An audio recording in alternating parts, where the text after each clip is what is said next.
बोलो जयकारा बोल मेरे श्री गुरु महाराज की जय। श्री परमहंस दयाले जी महाराज की जय।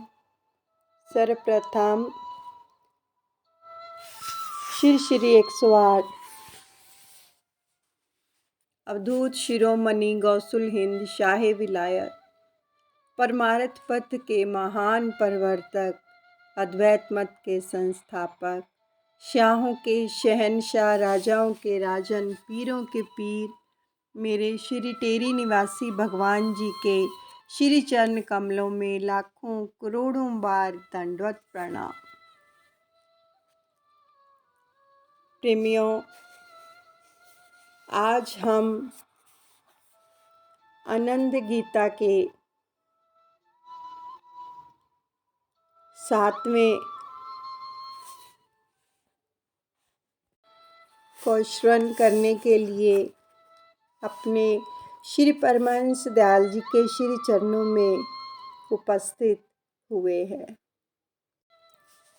7वां अध्याय ज्ञान की ज्योति।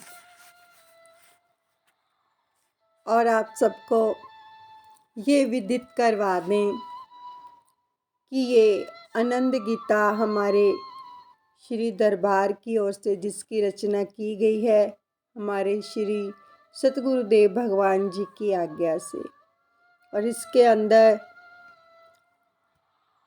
10 अध्याय हैं। जो पहले 9 अध्याय हैं, उन 9 अध्यायों के अंदर पूरे 18 अध्यायों का सार दिया गया है। यानी एक अध्याय के अंदर 2 अध्याय पूर्णतः रचित हैं। तो हम बहुत ही सौभाग्यशाली हैं जो घर बैठे हमें हमारे सतगुरुदेव भगवान जी की ओर से इस गीता ज्ञान को जन जन तक पहुंचाया जा रहा है। तो आइए विजुलाइज कीजिए कि हम अपने श्री परमहंस दयाल जी के श्री चरण कमलों में उपस्थित हो इस दिव्य ज्ञान को प्राप्त कर रहे हैं। ज्ञान की ज्योति। आध्यात्मिक रहस्य को जान लेना ही वास्तविक ज्ञान है। अन्य शब्दों में मानव देह को पाकर वास्तविकता को जानना अथवा देह शक्ति से ऊपर उठकर नित्य आत्मा की पहचान करना ही ज्ञान है। भगवान श्री कृष्णचंद्र जी ने अर्जुन को प्रथम देह की अनित्यता तथा आत्मा की नित्यता का बोध कराया। तत्पश्चात आत्मा तत्व की प्राप्ति के साधन बतलाए। तात्पर्य ये है कि पिंड देश से ब्रह्मांड की ओर जाने का मार्ग दर्शाया। अब देह शक्ति का पूर्ण रहस्य समझने के लिए कि किस प्रकार देह की उत्पत्ति होती है तथा प्रकृति के गुणों में बंधकर जीवात्मा आवागमन के बंधन का हेतु बनती है। आवागमन से छूटने के लिए मनुष्य को इन 3 गुणों से ऊपर कैसे उठना चाहिए। मानव ज्ञान ज्योति का पुंज है, फिर भी इस पर सतव्रज तम के आवरण किस प्रकार से चढ़े हुए हैं। उस ज्ञान को प्रकट करने का साधन क्या है। इन सब प्रश्नों पर जो है प्रकाश डालते हुए भगवान कृष्ण कथन करते हैं। भगवान अर्जुन को फरमा रहे हैं, बतलाता हूँ तुझको अर्जुन सर्वोत्तम जो परम ज्ञान, जिसको जान के परम सिद्धि को प्राप्त हुए मुनिजन सुजान। इस ज्ञान से योगी मेरे दिव्य स्वरूप को पाते हैं, जन्म न लेते आदि सृष्टि में, प्रलय में न घबराते हैं। हे अर्जुन, अब मैं तुम्हें उस परम ज्ञान के विषय में बतलाता हूँ, जिसे जानकर सब मुनि जन इस संसार में परम सिद्धि को प्राप्त हुए हैं। इस ज्ञान को जानने वाले जो पुरुष हैं वो मेरे दिव्य जो स्वरूप है उसको प्राप्त होते हैं। फलस्वरूप वे ना तो सृष्टि के आदि में जन्म लेते हैं और ना ही प्रलय के समय व्याकुल होते हैं, क्योंकि वे मेरे स्वरूप को प्राप्त होकर मुक्त हो जाते हैं। तात्पर्य ये है कि सृष्टि की उत्पत्ति, उसमें माया का विस्तार तथा उसके बंधन मोक्ष के रहस्य को जानकर जो प्राणी इस विस्तार में आसक्त न होकर मोक्ष का साधन अपनाते हैं, उनका आवागमन का चक्कर समाप्त हो जाता है। नित्य आत्मा का साक्षात्कार कर वे नित्य रूप बन जाता है। अब सृष्टि की उत्पत्ति के विषय में भगवान फरमाते हैं कि दृश्यमान यह सकल पसारा जग का जितना आता है, पितु हूँ मैं उसका हे अर्जुन, प्रकृति उसकी माता है। नित्य निर्विकार जीव आत्मा देह स्थित हो बंध जाता, प्रकृति के तत्व रजतम का जब वह संग पाता। भगवान फरमा रहे हैं अर्जुन, मेरी मद ब्रह्मा नामक प्रकृति सब प्राणियों की योनि है कि उसी में ही चेतन रूप आत्मा के प्रवेश करने पर उत्पत्ति होती है।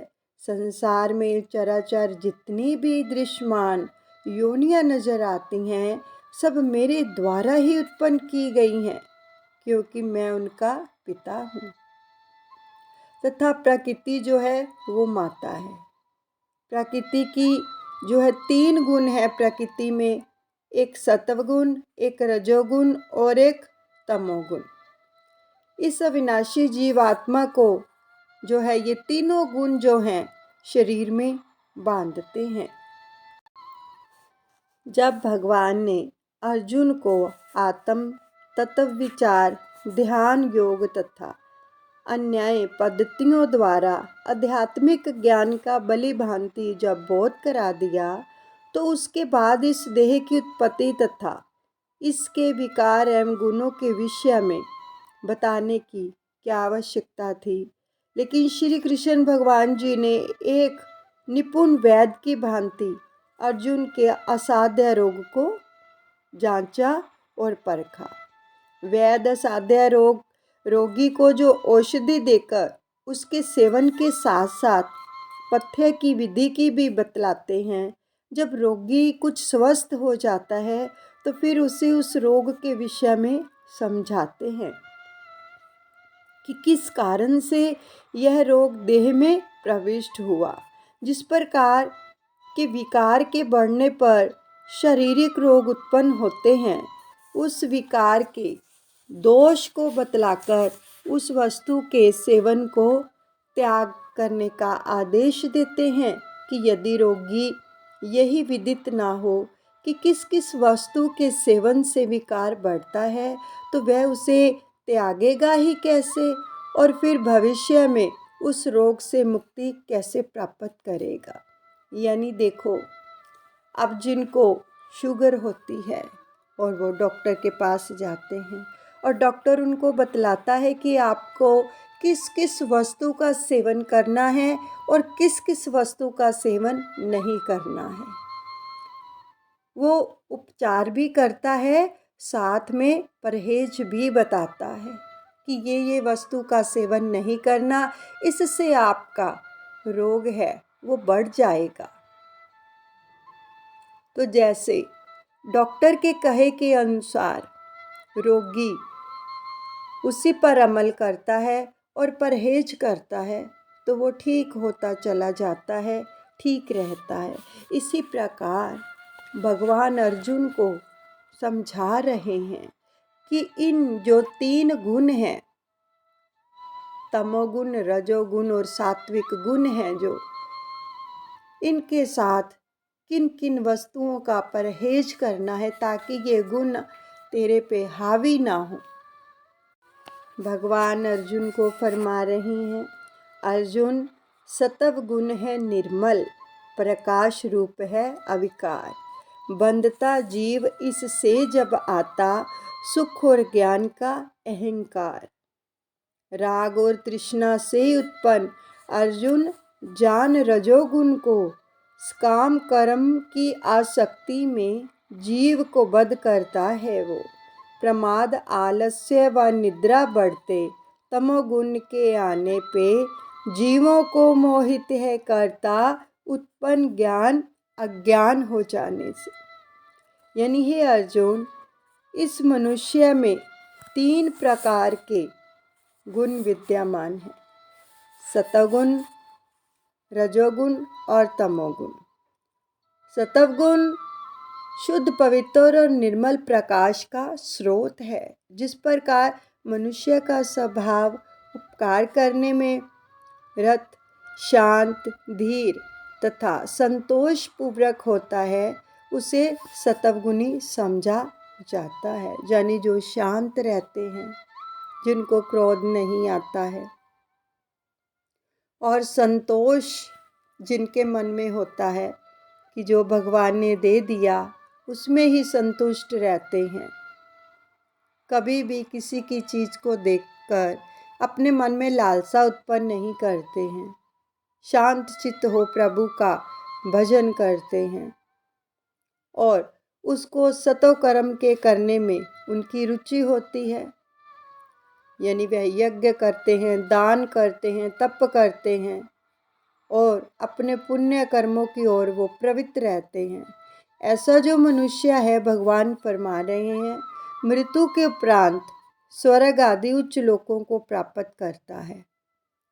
जिसके अंदर ये गुण होते हैं ना, वो स्वर्ग आदि उच्च लोकों को प्राप्त करता है। स्वर्ग में अपने कर्मों का फल भोगकर जब उसके जो पुण्य कर्म है समाप्त हो जाते हैं, तो उसे पुनः फिर इस मृत्यु लोक में आना पड़ता है।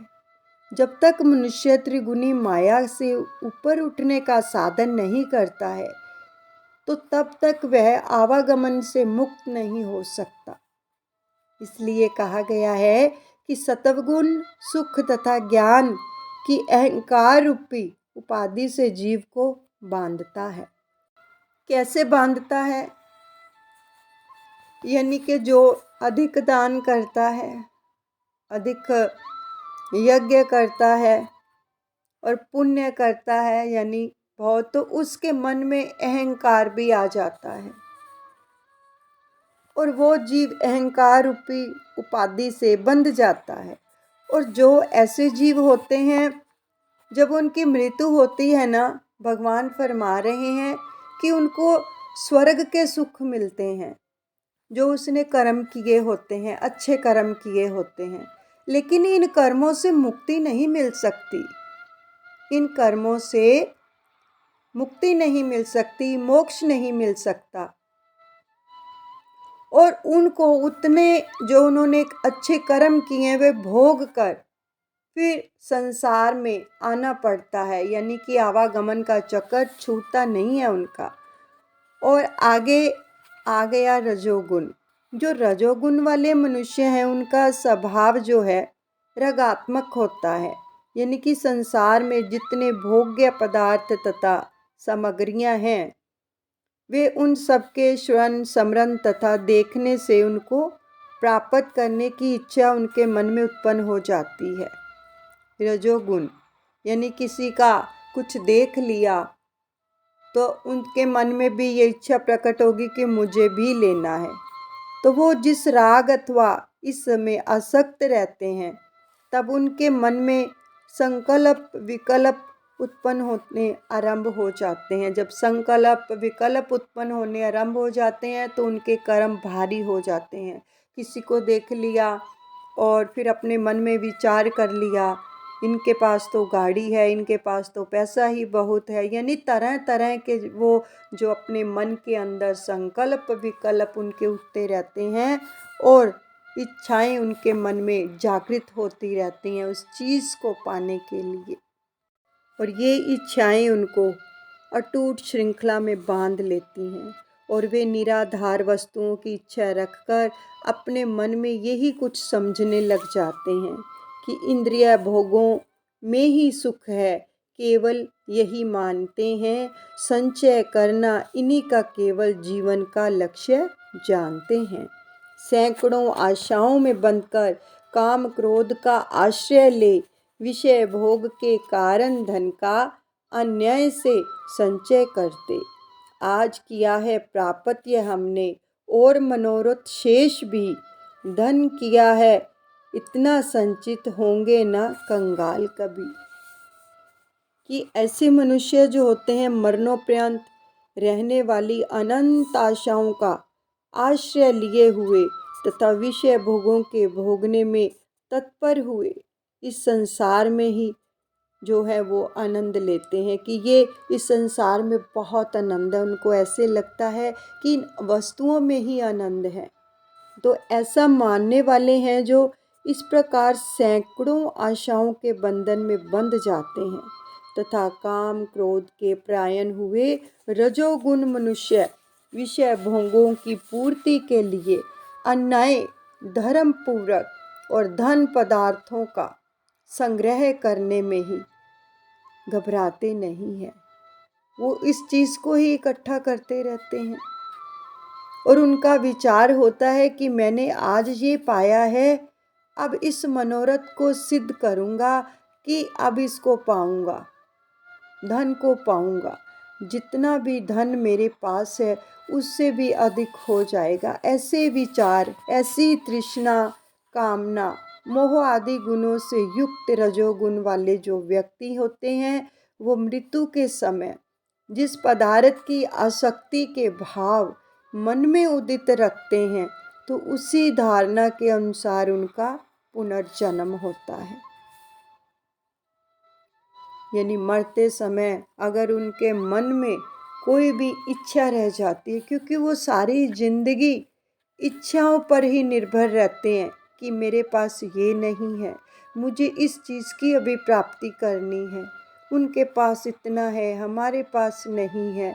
तो इन इच्छाओं के अंदर ही बंध कर जब उनका अंतिम समय आता है तो वो उसी आसक्ति में ही अपने प्राण त्याग देते हैं। और भगवान फरमा रहे हैं जो अंत समय उनकी इच्छा मन में रहती है उसी के अनुसार ही उनको फिर जन्म मिलता है।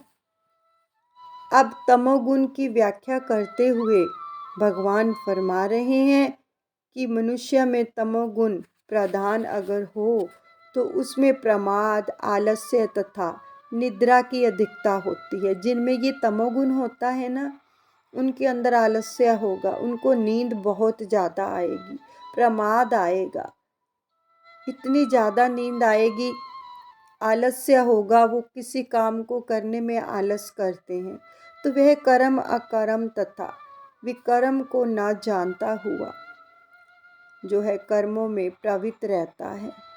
मन माना आचरण, निंदा करना, चोरी, मूढ़मता, छल कपट और कर्मों को करते हुए इन्हीं कर्मों को करते जाते हैं वो। और ये तमोगुण जो है ये इसके लक्षण हैं निंदा, चुगली, क्रोध, आलस्य, चोरी। जो ऐसी प्रवृत्ति के मनुष्य हैं ना वो मानव देह का मूल्यांकन न करते हुए पशु तुल्य हैं। ये भगवान फरमा रहे हैं कि उनका जो ध्यान है केवल खाने पीने तथा भोगों में ही जीवन को व्यर्थ गवा देना होता है। और मरणोपरांत वो अधम कीट पतंग आदि की योनियों को प्राप्त करते हैं जो तमोगुण वाले यानी तामस वृत्ति के व्यक्ति होते हैं। वो उनका ध्यान केवल विषय भोगों की ओर ही होता है और तीखा खाना, चटपटा खाना, उनका ध्यान ऐसी चीज़ों की ओर होता है।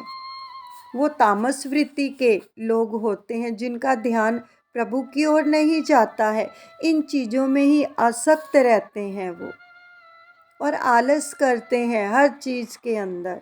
तो भगवान फरमा रहे हैं कि मरने के उपरांत उनका क्या हाल होता है कि वो नीच योनियों में भटकते हैं। तो इसके पश्चात इन 3 गुणों से युक्त मनुष्यों के आहार, व्यवहार तथा पहरावे के विषय में भी बतलाते हैं प्रभु कि हे अर्जुन, सात्विक मनुष्य का आहार जो है, जो सात्विक गुण वाले मनुष्य होते हैं ना, उनका आहार ताज़ा, पौष्टिक, रुचिकर तथा सात्विक भोजन करना और सात्विक वृत्तियों की ओर ही ले जाने वाला होता है। इस प्रकार ही उनका पहरावा भी सादा होता है और उनका व्यवहार भी सात्विक होता है।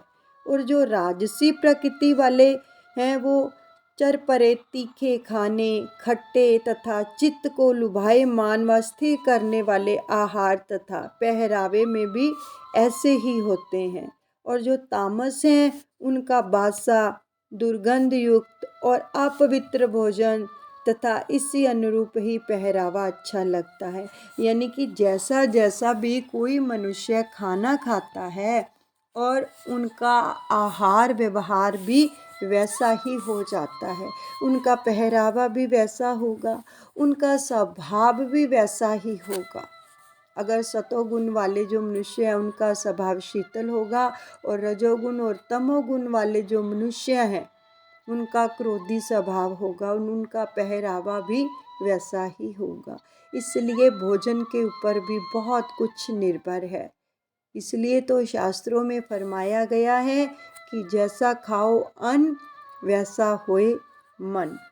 तो इससे स्पष्ट हो जाता है कि मनुष्य प्रकृति के जिस गुण के संसर्ग को पाएगा वही रूप बन जाएगा।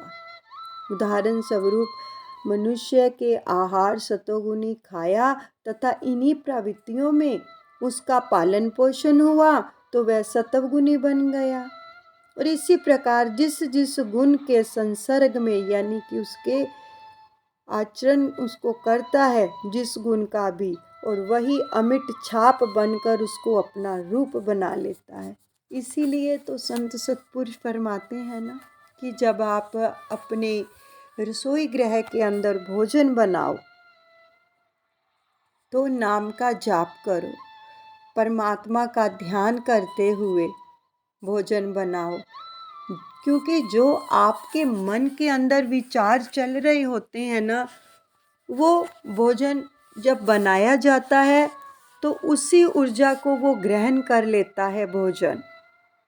और जब उसी ऊर्जा को ग्रहण कर लेता है जिसको आप देते हो खाने के लिए, तो वो ऊर्जा उसके अंदर प्रवाहित होने लगती है, तो वो वैसा ही व्यवहार करने लगता है।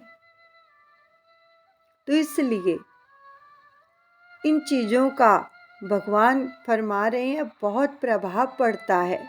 इसलिए अपने आप को सात्विक रखना चाहिए। अब देखो श्री अनंतपुर में जब श्री लंगर में सेवा होती है, जो और भी मंदिरों में, गुरुद्वारों में, सभी आश्रमों पर जब सेवा होती है भोजन की, लंगर की, तो किस प्रकार से रोटियां बनाते हुए सुमिरन करते हैं, भजन ध्यान करते हैं, भजन गाए जाते हैं, ताकि उस भोजन के अंदर जो है सात्विक गुण भर जाएं, यानी पॉजिटिव ऊर्जा प्रवाहित हो। और जो उनको ग्रहण करते हैं तो उनका मन कितना शांत हो जाता है, क्योंकि उसके अंदर उसी ऊर्जा को भरा गया है। इसलिए भगवान फरमा रहे हैं कि संगति ऐसा अमोघ अस्त्र है कि जिसके प्रभाव से बच निकलना सरल नहीं है। सुसंगति यदि सत्य कार्यों की ओर प्रेरित करती है, तो जो कुसंगति है वो किसकी ओर प्रेरित करती है? गलत कामों की ओर ग्रस्त कर देती है जीव को। इतिहास में कितने ही प्रमाण इसके साक्षी हैं कि इस विषय में अजामिल का प्रसंग, इस सत्य को प्रतीक करता है कि किस प्रकार वह कुसंगति के प्रभाव से जो था उसका स्वभाव था वो गलत बन गया था और सुसंगति से भगवत प्राप्ति कर मोक्ष गति को प्राप्त हुआ।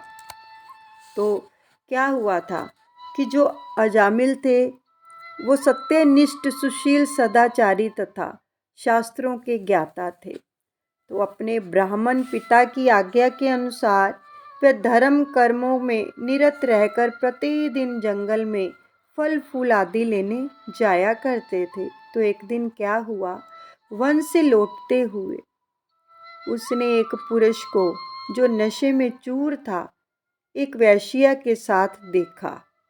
अजामिल उस वेश्या के रूप पर मोहित हो गया। आंखों ने देखा उसका रूप तो ये तामस गुण आ गया उसके अंदर और वो उस पर मोहित हो गया। तो उसने अपने पूर्व संस्कारों के अनुरूप काम वेग से विचलित मन को रोकने की बहुत चेष्टा की, परंतु असफल रहा और काम पिशाच ने उसे राहु की भांति ग्रास लिया। मन तो पानी के वेग की भांति नीचे की ओर ही बहता है।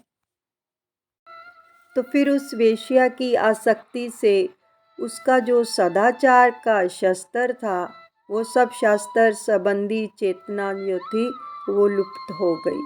वह मन ही मन उसका चिंतन करने लगा और अपने धर्म से विमुख हो गया, क्योंकि मन जिसका चिंतन करेगा, भगवान ने अभी फरमाया है, वो उसी चीज को प्राप्त करेगा। तो तब उसने वेश्या को प्रसन्न करने के लिए यथासंभव साधन जुटाने आरंभ कर दिए। देखो क्या था और क्या देखा और क्या हो गया। तो वह प्रतिदिन सुंदर सुंदर वस्त्र, आभूषण तथा अन्य वस्तुएं जिससे वह प्रसन्न होती थी वो ले आता। झूठ, चोरी, जुआ तथा अन्याय साधनों से धन कमाकर वह उसको प्रसन्न करने में संलग्न हो जाता उस वेश्या को।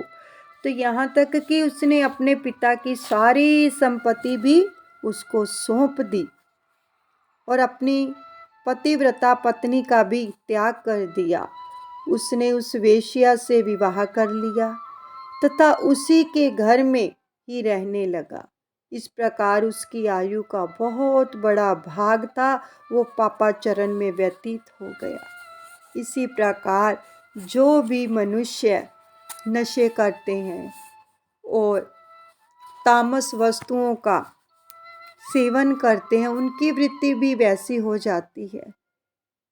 इस संसार के अंदर भी जो जुआ खेलते हैं, नशे करते हैं, अपने घर की सारी चीज़ों को बेच देते हैं, उनका हाल भी ऐसा ही होता है जैसा यहाँ बताया जा रहा है। और क्या हुआ फिर, संयोगवश एक बार रमते हुए साधुओं की मंडली जो थी अजामिल के घर पर आई। तो उनके सत्संग तथा कुछ समय की संगति से अजामिल में सद्भावना जागृत हुई। संगति का इतना प्रभाव होता है, अगर कुसंगति असर दिखाती है तो सुसंगति भी अपना प्रभाव दिखाती है।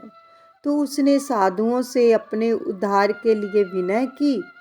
तो उन्होंने कहा कि तुम अपने सबसे छोटे बेटे का नाम क्या रख लो, नारायण, जिससे कि तुम्हें भगवान की याद हर समय बनी रहेगी। इसलिए तो जो पुराने ज़माने के अंदर जो लोग थे अपने बच्चों के नाम भगवान के ऊपर ही रखते थे। राम, श्याम, कृष्ण, सीता, गीता, राधा ऐसे ही रखते थे, ताकि जब भी वो पुकारेंगे तो उनके मुख से कम भगवान का नाम तो निकलेगा। इसी प्रकार साधुओं ने भी अजामिल को ये युक्ति बतला दी कि अपने बेटे का नाम नारायण रखो। तो दूसरे दिन साधु चले गए। तो उनके आदेश के अनुसार उसने सबसे छोटे लड़के का नाम था नारायण रख दिया। उसे चूंकि अपने उस बच्चे से बहुत ही मोह था, अतः वह हर समय उसकी देख रेख तथा उसके पालन पोषण में ही लगा रहता था। जब अजामिल का अंतिम समय निकट आया तो उसने जो उसकी मरण अवस्था में देखा कि अति भयंकर आकृतियाँ फांसी का फंदा लिए उसके सामने खड़ी हैं, तो वह उससे भयभीत हो गया। क्योंकि जो इंसान इन गुणों से आसक्त हो जाते हैं ना, तो फिर उनको यम ही लेने आते हैं, यमदूत दिखते हैं उनको।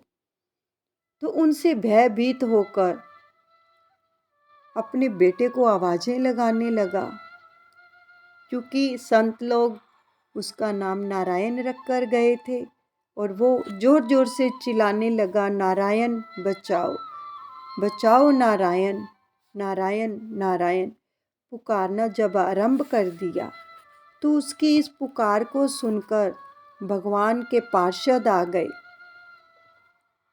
और उसे यमदूतों से छुड़ाकर साकेत धाम में ले गए। यही है संगति का परिणाम।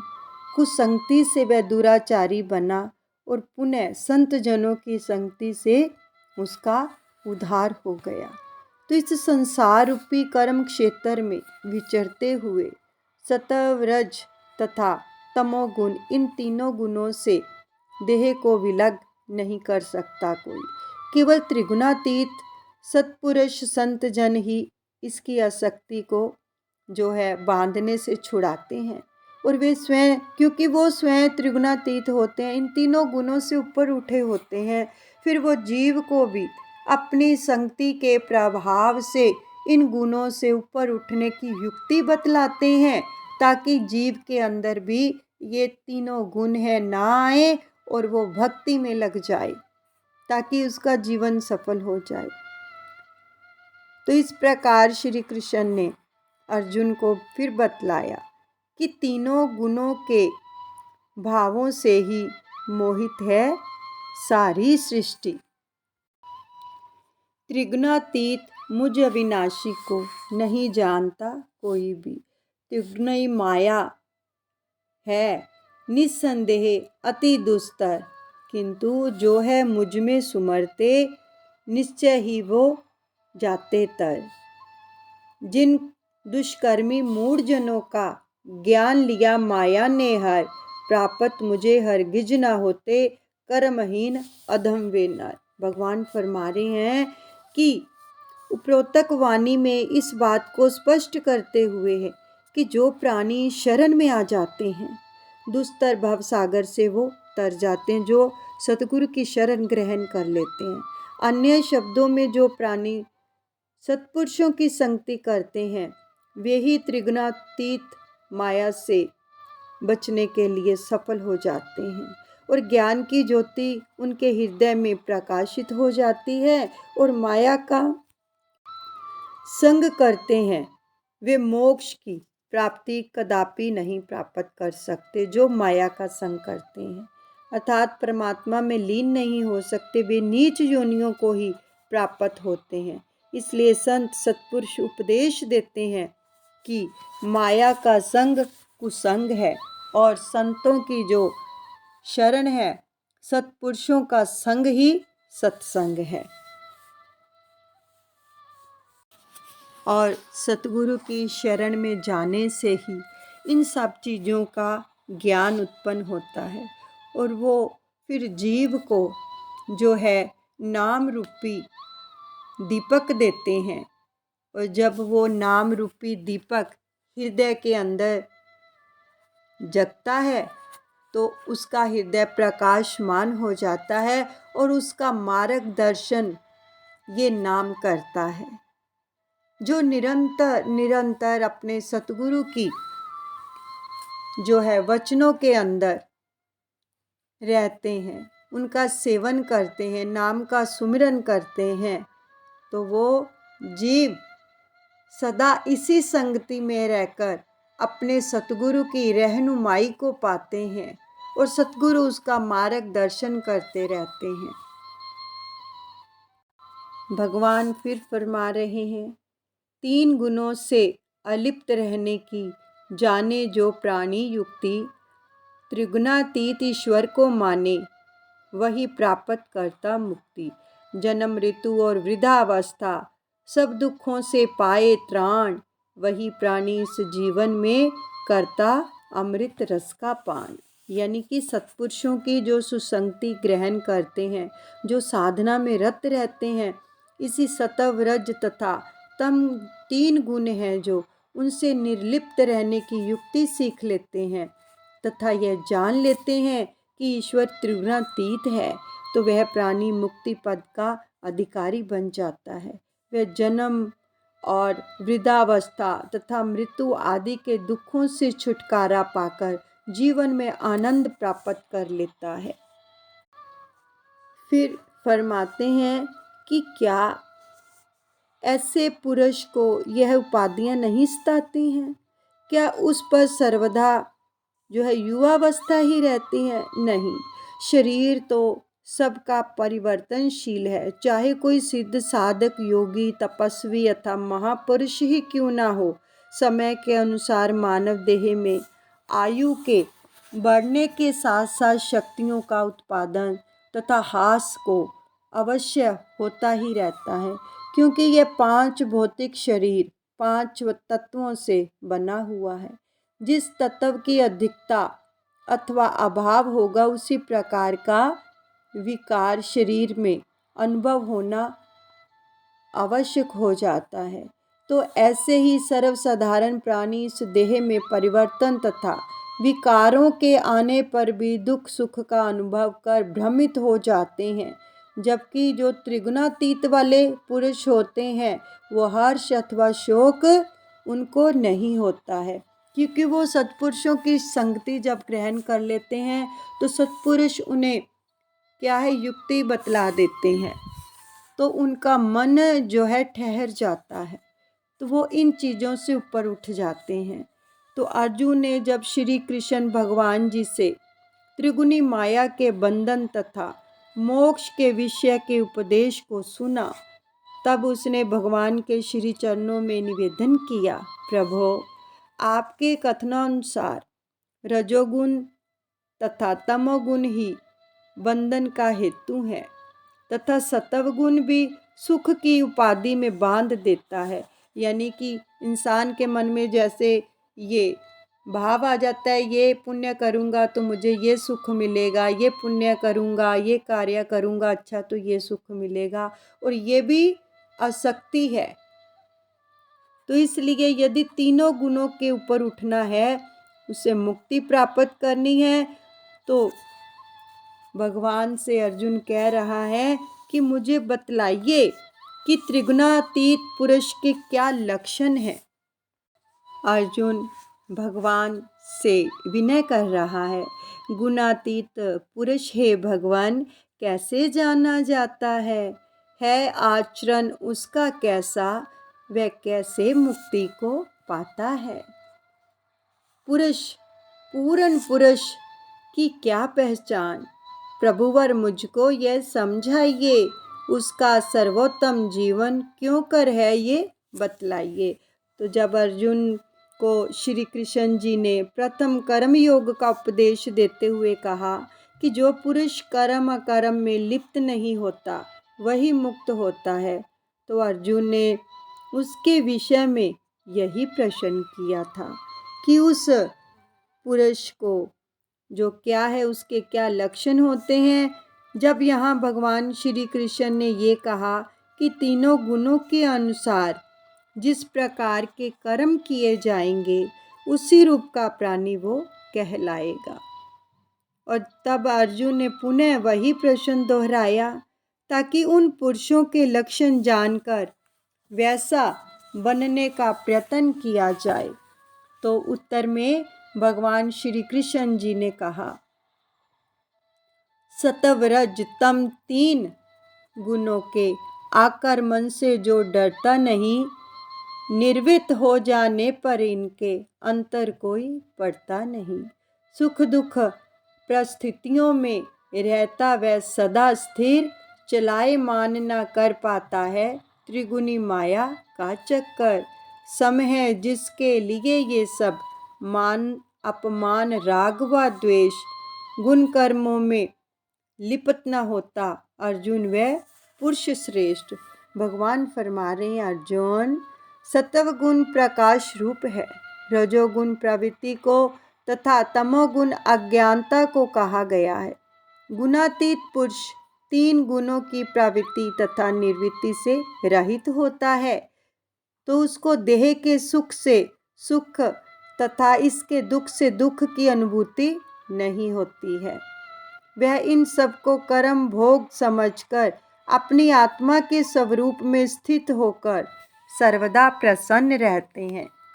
तो ऐसे जो मनुष्य होते हैं उसका ना कोई मित्र है ना शत्रु, ना अपना है ना पराया। मान अपमान सफलता असफलता सब उसके लिए सम हो जाती है। उसकी दृष्टि जो है उसमें पत्थर सोना सब बराबर है। इसका तात्पर्य ये है कि उसे अपनी प्रारब्ध के अनुसार चाहे कितने ही उपभोग उपलब्ध हो जाएं, वह उनके प्राप्त होने पर जो है सुखानुभूति में आसक्त नहीं होता है, उन सुखों में आसक्त नहीं होता।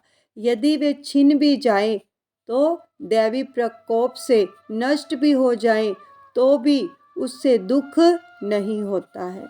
वह हर समय अपने आत्म आनंद में मगन रहता है।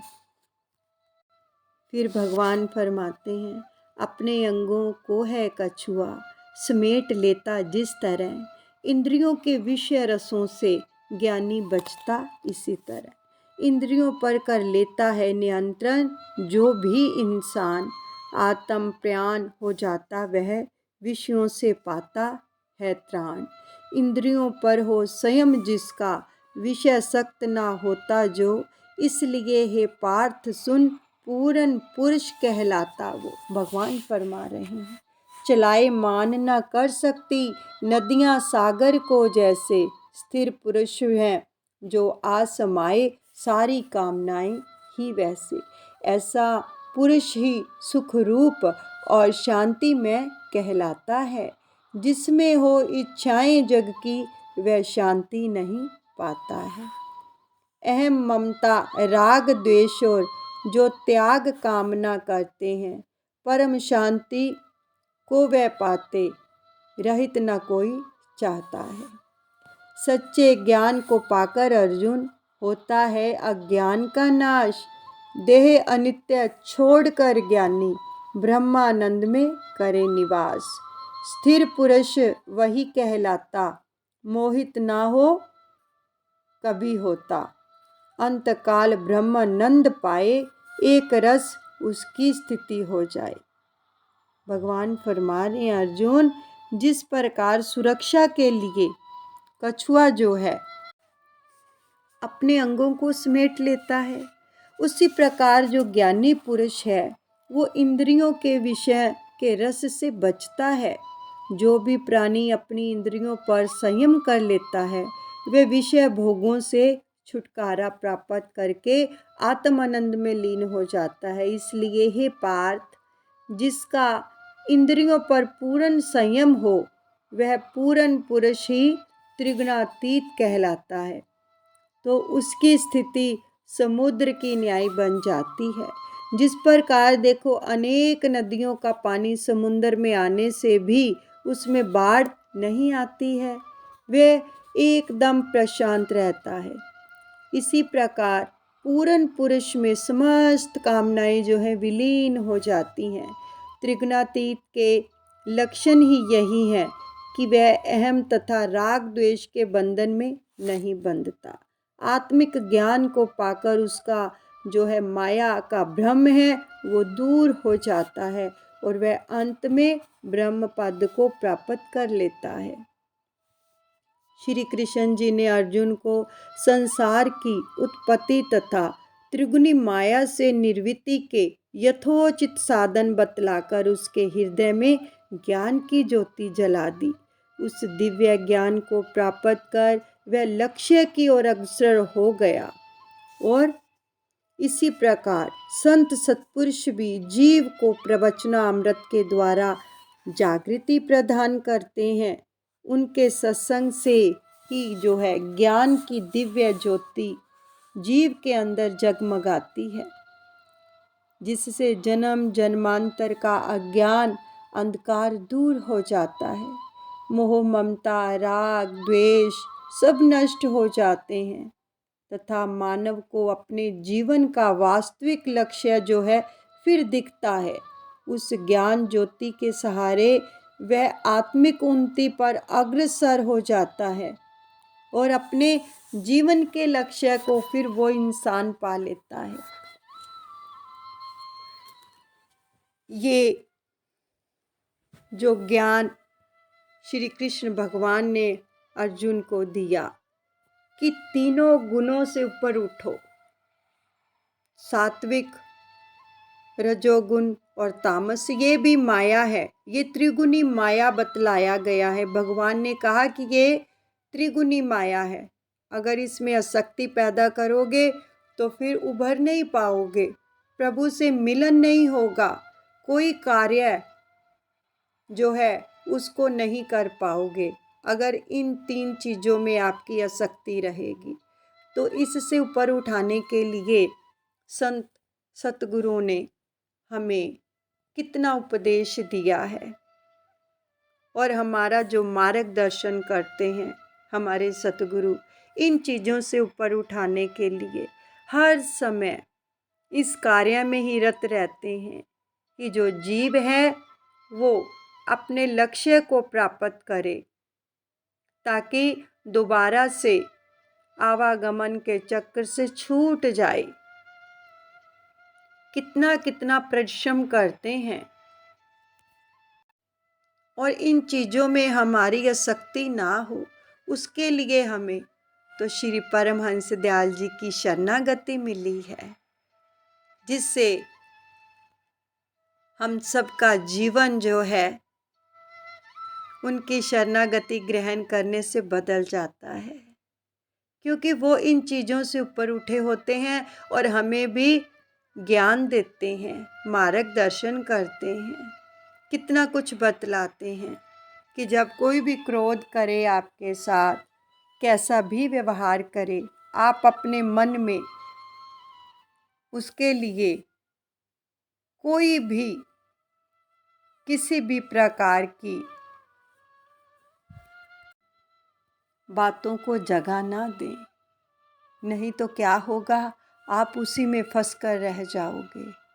भगवान ने फरमाया है कि जो रजोगुण तमोगुण और सात्विक गुणों से ऊपर उठ जाते हैं उन पर किसी भी चीज़ का कोई प्रभाव नहीं पड़ता, क्योंकि उनकी जो सुरती है हमेशा ही अपने सतगुरु के चरणों से जुड़ी रहती है और वो हमेशा ही नाम का सुमिरन करते रहते हैं। उनके लिए सब चीज़ें समान होती हैं और प्रभु की हर दी हुई चीज़ का शुक्राना करते हैं और अपने कार्य में रत रहते हैं, यानी कि भक्ति में रत रहते हैं, अच्छे काम करने में रत रहते हैं, ताकि उनका जो जीवन है वो उसके लक्ष्य को प्राप्त कर सके। श्री आरती के अंदर भी ये पद आते हैं ना, गुरु जी ने दुख सुख एक समाना, सब घट आत्म को पहचाना, जिसने मता आपका जाना, मिटाया उसने जग का फंद। यानी कि जो सम हो जाता है, दुख और सुख को सम समझता है, वो कौन है? वो सतगुरु है, जो हर एक घट की जानते हैं। इसी प्रकार हमें भी वो अपने जैसा ही बनाने के लिए ही तो इस दुनिया में आते हैं, इन चीज़ों से ऊपर उठाते हैं।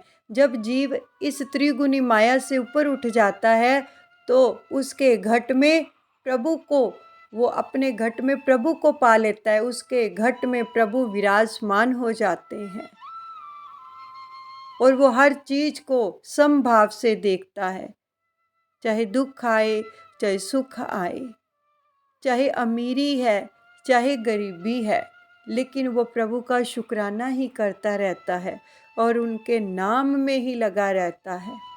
जो ऐसे जीव होते हैं वो ही प्रभु के धाम को जाते हैं और मुक्ति को प्राप्त करते हैं, क्योंकि उनके मन में किसी और प्रकार की इच्छा को पाने की कोई भी चाहना नहीं रह जाती है।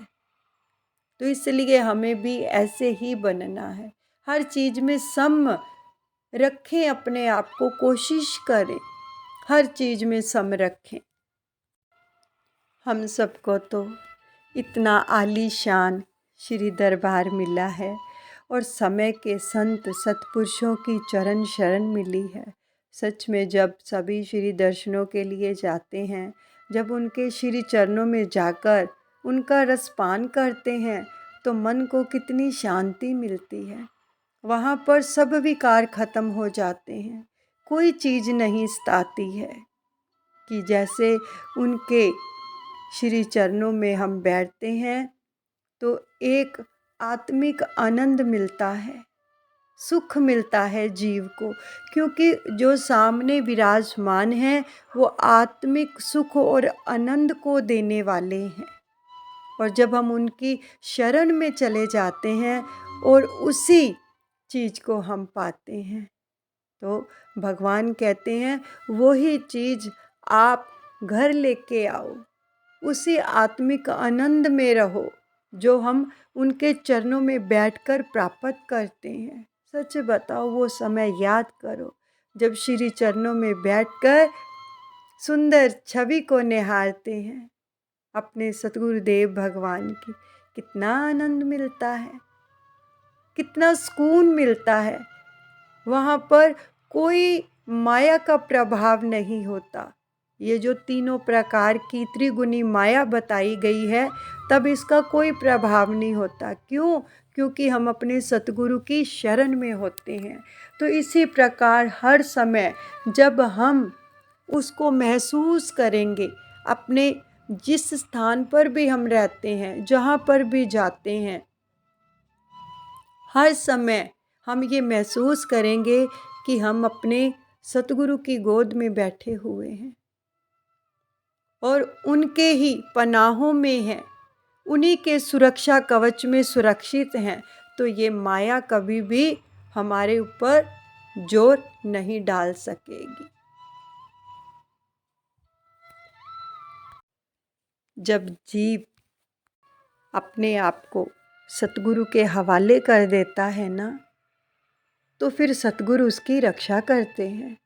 एक छोटा सा प्रसंग है जो हमें इस बात की प्रेरणा देता है कि जब आपने अपने आप को सतगुरु के हवाले कर दिया तो आपकी किस प्रकार से रक्षा करते हैं सतगुरु। बाई योगा के बारे में सबने सुना है कि जब श्री गुरु गोबिंद सिंह जी ने वो मत्था टेकने के लिए उनके श्री चरणों में आया, तो वो सहज ही उन्होंने फरमाया कि तेरा नाम क्या है? तो उसने बोला मेरा नाम है जोगा।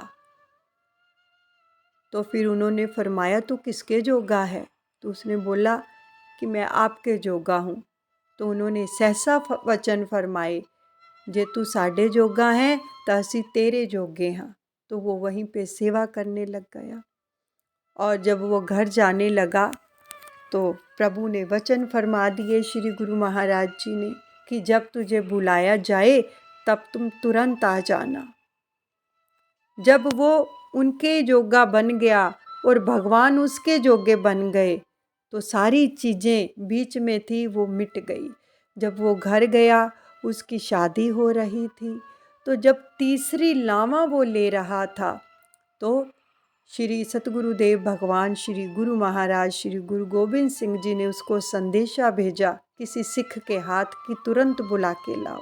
तो वो क्या था कि उसका प्रेम प्रगाढ़ था प्रभु के चरणों में, तो वो लामा बीच में छोड़कर ही उस अपने सतगुरु की आज्ञा के अनुसार जो था चल दिया। तो रास्ते में क्या हुआ, देखो कितनी रक्षा करते हैं सतगुरु अपने सेवक की, जो उनके ऊपर निर्भर होते हैं। वो इन सब चीज़ों से उन्हें ऊपर उठा देते हैं। किनको? जो अपना हाथ सतगुरु को पकड़ा देते हैं और अच्छे से उनका दामन पकड़ लेते हैं, दृढ़ निश्चय से उनकी रक्षा किस प्रकार से होती है। तो रास्ते में वैश्या का कोठा आया, उसका मन चलायमान हो गया। रात हो चुकी थी तो वो सीढ़ियाँ चढ़ गया और जब गुरु गोविंद सिंह जी को पता चला, क्योंकि प्रभु तो त्रिकालदर्शी होते हैं, सतगुरु अपने सेवक के हर बात को जानते हैं। घट घट के पट पट की जानत, भले बुरे की पीर पछानत। तो उन्होंने क्या किया, रूप बना लिया चौकीदार का और सारी रात वहाँ पर पहरा देते रहे, लेकिन उसको अंदर नहीं जाने दिया बाई जोगे को, क्योंकि वो उन्होंने वचन दिया था, जे तू साडे जोगा है तो असी तेरे जोगे हाँ। और ऐसे वचन में बंध गए। वचन जो दे देते हैं फिर वो निभाते हैं, लेकिन उसको अंदर नहीं जाने दिया। और जब सुबह हुई तो अलोप हो गए, तो उसको होश आई कि मैं कहाँ पर हूँ। तो इस प्रकार से रक्षा करते हैं। जब वो श्री चरणों में गया, उसको पता चला तो जारो जार रोया। इसी प्रकार सतगुरु भी हमारी रक्षा करते हैं। कब, जब हम इन तीनों चीज़ों से ऊपर उठकर अपने सतगुरु से प्रेम करते हैं, केवल और केवल उनकी शरणागति लेते हैं, तो इसी प्रकार इस माया से सतगुरु भी हमारी रक्षा करते हैं। जिस प्रकार अजामिल की भी कथा सुनी है ना अभी सबने, कि किस प्रकार से उसका उद्धार किया। अगर जीव ने वादा किया हो सतगुरु के साथ कि मैं आपका हूँ और आप मेरे हो, हर पल मेरी रक्षा करना प्रभु, इस प्रकार से हम अगर विनती करते हैं तो किसी न किसी कर्म के कारण अगर हम बद भी जाते हैं तो वो सतगुरु हमें खींच लेते हैं। लेकिन निरंतर ध्यान सतगुरु का करना चाहिए कि हम उन्हीं के हैं और उन्हीं के लिए ही इस धरती पर आए हैं, उन्हीं को पाने के लिए आए हैं। ये तो सब जो कुछ भी है, ये तो सबको अपने अपने कर्मों के हिसाब से एक रोल मिला हुआ है, जो अपने कर्तव्य पालन हम करके, लेकिन दिल में अपने सतगुरु को बसाकर इस जीवन यात्रा को पूरा करना है और सुमिरन से दिल को जोड़े रखना है। तो इसी प्रकार सतगुरु भी हमारी रक्षा करते हैं और करते रहेंगे। तो इन सब चीज़ों को अपने दिल में बसाते हुए, अपने सतगुरुदेव का ध्यान करते हुए हमें अपने जीवन के लक्ष्य को पाना है। I love you, I like you, I respect you. Shri Paramhans Dayal ji bless you, bless you, bless you. All Gurmukh bless you. बोलो जयकारा बोल मेरे श्री गुरु महाराज की जय। दयालु श्री परमहंस दयाल जी महाराज की जय। श्री कृष्ण चंद्र भगवान की जय।